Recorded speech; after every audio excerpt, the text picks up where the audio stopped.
Hello and welcome back to Football by the Numbers. As you can see, I am still in the no background, no Kit's background, no open window next to me. Just like last week, I am still moving house. By the time this video goes out, I will have closed on my house. I will be in my new house, in a new office, in a new presenter studio, soon to be decorated, but we'll wait and see about that. I am joined by my best friends, my lovers, my companions, Andrew and Will. Since I didn't give you enough love the last time we were all together, Andrew and Will, how are you, boys? Will, you go ahead. I want to see what you have to say. I'm just dandy, happy to have survived the holidays and see some family. Happy New Year, by the way, to all of our fans. It is 2022. Already. I have referred to you so affectionately, one, because I love you, and two, because I actually haven't seen you guys in so long because our Sunday league ended because it's freezing cold outside immediately after Christmas. It's like 70 degrees outside for Christmas, and now all of a sudden it's 10. So, wonderful weather we're having here. Speaking of lovely weather, I want to go where it's actually cold, to the hearts of the MLS commissioners. The MLS and the US men's national team obviously watched our last video and have been keeping up with our Twitter about us moving talent correct. Just move talent out. Just get them out. Just push them. In the moves, I think we were definitely talked about two of these people in our last video. I forgot another one. Didn't think he would move. Got in an argument with someone about what his true position is. Neither one of us really know. But three big players for the U.S. men's national team that are up and coming just got moves over to Europe. We have Ricardo Pepi, record fee for an FC Dallas player, $20 million for Ricardo Pepi to go to FC Augsburg. Will, is he worth this money? I did not expect them to get full asking price. Orlando City's probably like, what the heck? That's what we were asking for DK. Yeah, speaking of DK, he was the second player we mentioned to get a move for a stupid price. And by stupid, I mean they offered him in the summer, I think it was Barnsley or somebody offered him in the summer, $10 million plus a 20% sell-on clause. And Orlando City said, no, that's not enough. And they settled in January for $9.5 million. For less than 10, $9.5 million plus a 20% sell-on clause. Why the $500,000 drop? Is it because the MLS was in the middle of their season? What's DK going to do in the championship again? In case you didn't watch my video last week about Gyasi Zardes and why he shouldn't make it into the MLS team, go watch that video. Some good stats on Daryl DK, who's his obvious replacement. What do you guys think? Truthfully, my only thought can be is that Orlando was trying to go deep in the playoffs, and it backfired.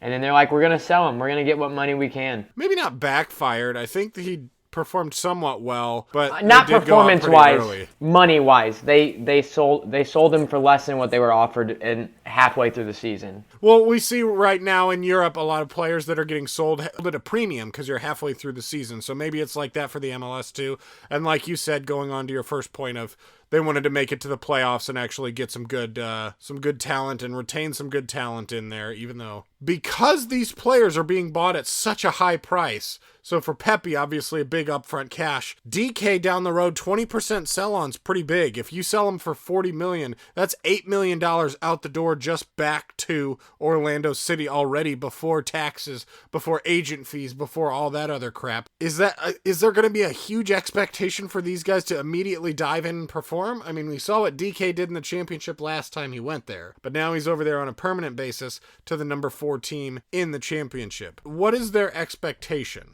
I think with DK, you know what you're getting. He's going back to the same coach he had at Barnsley, so pretty good fit for him. They do not play the most aesthetically pleasing style of soccer, but good for him. Yeah, he does have some good dribbling ability as well. He did play pretty much in the opponent's half and a lot in the middle of the park in the final thirds. He does have the ability to work on his link-up play, but West Brom currently sit in the playoff spots. I'm going to add in here, John. Truthfully, I think DK has the biggest expectations out of the two players we're talking about right now. I think simply because right? we know what DK can do in the championship, and now he's going back with the exact same coach, I think the expectations are pretty high. You're going to expect him to start scoring goals right off the bat, clicking well, because he's not really going to a different system. Yes, a different team, maybe a little bit different players, but in the end, the coach is running the system the exact same way as when he was there the last time, and he outright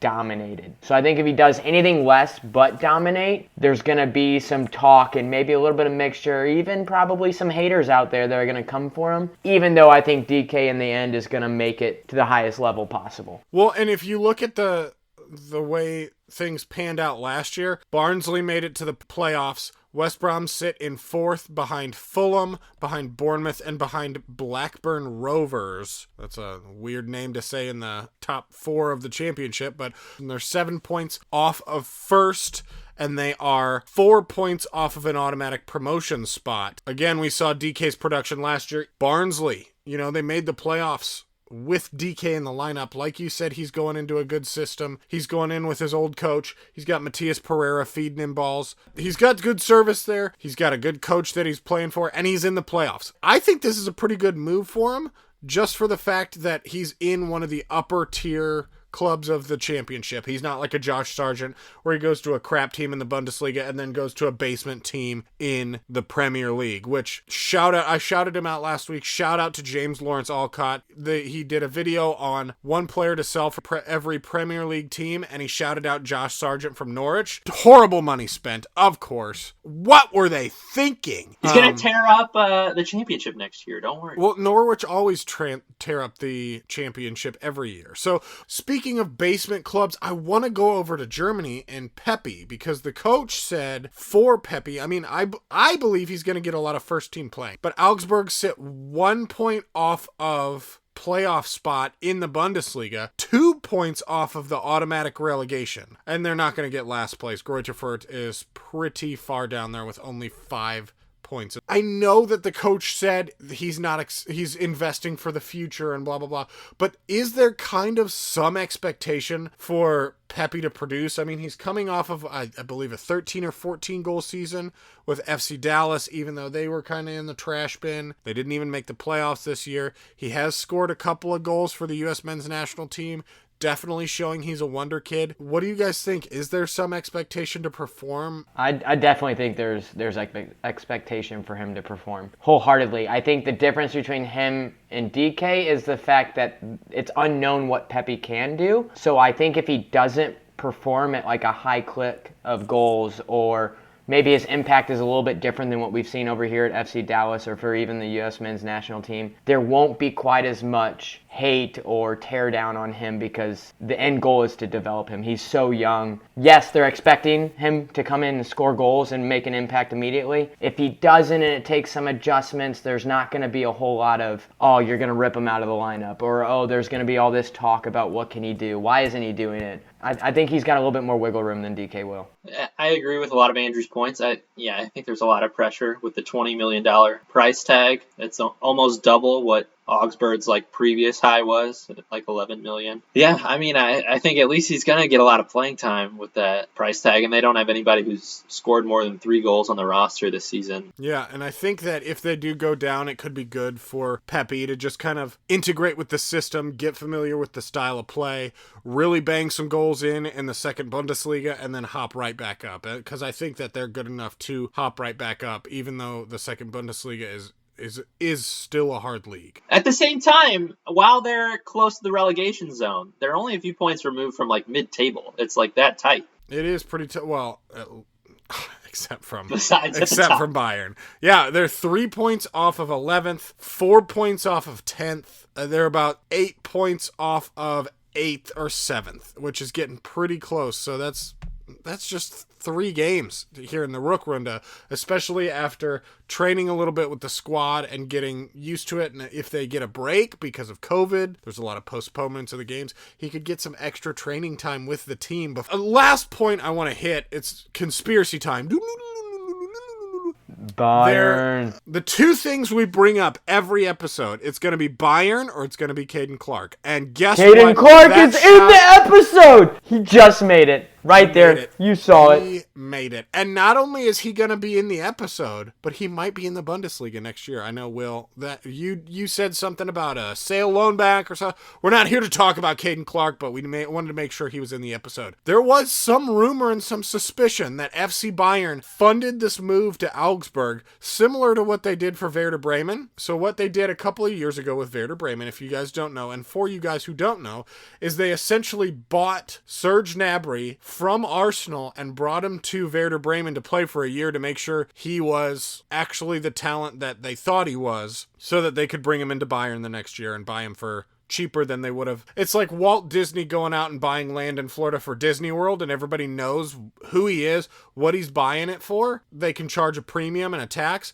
versus some agent coming in and saying, oh, I want this piece of land in Florida, and they get to buy it on the cheap. Go look that up. That's a true story, by the way. So essentially they gave Werder Bremen money to go buy Serge Gnabry. They bought Serge Gnabry and essentially developed him for a year and let him play for a year and tested him out to see what he is. There was some rumor that Bayern was doing that, essentially getting a taste test of Pepe in the Bundesliga, saying, okay, here's some money, Augsburg. You go buy him on the cheap, see how well he plays, invest some of your own money, put some skin in the game, and then we'll fund the rest. And then if we want him, we're going to take him off you, and we essentially have a guaranteed sale because we helped you buy him in the first place. That's obviously not true. What would you guys think? Do you think he's going to make that big a splash? I mean, what better striker to learn under? If I was him, I'd be feet in the fire. I'd be like, heck yeah, Bayern was trying to buy me. Please. Somebody picked this story up. Well, there were confirmed reports, I believe, from FC Dallas that said, look, we do a training camp every January with FC Bayern. Justin Chi was a part of that. Ricardo Pepi might have been on one of those. I don't remember. But they said, yeah, had he not gone to Augsburg, he definitely would have come back and training with us, seeing what it's like at the FC Bayern campus because they are partner club. With that, thank you guys very much for joining us on a short transfer roundup. What about Will? We were right! Woo, woo, woo! We can celebrate! We were right! And the MLS listened, and they sent out these players for sale. Boys, any final thoughts? Anything to plug? Well, I'm sad. You close us out. I just want to hit you with this. There's a new American owner in Augsburg, Blitzer. He might be buying Real Salt Lake. Maybe, I don't know. Maybe there's some collusion. Yeah, maybe that'll be a feeder team. Back to the MLS. Real Salt Lake to Augsburg. That'd be fun. That'd be pretty cool. So make sure you follow us on Twitter. We are at FBTN101. We retweet and tweet all the major soccer news from all the big leagues. Get to see a lot of all Bayern Munich. Yeah, it's a lot of Bayern Munich. It's a lot of Premier League. We do some MLS transfers and stuff like that. We get into arguments with Alexi Lalas, which, go watch our last episode because, what a sycophant he is for Jesse Zardes. He really showed that. That's in the intro of our last video on Twitter. But anyway, thank you guys for watching. Thank you for listening. We are Football by the Numbers.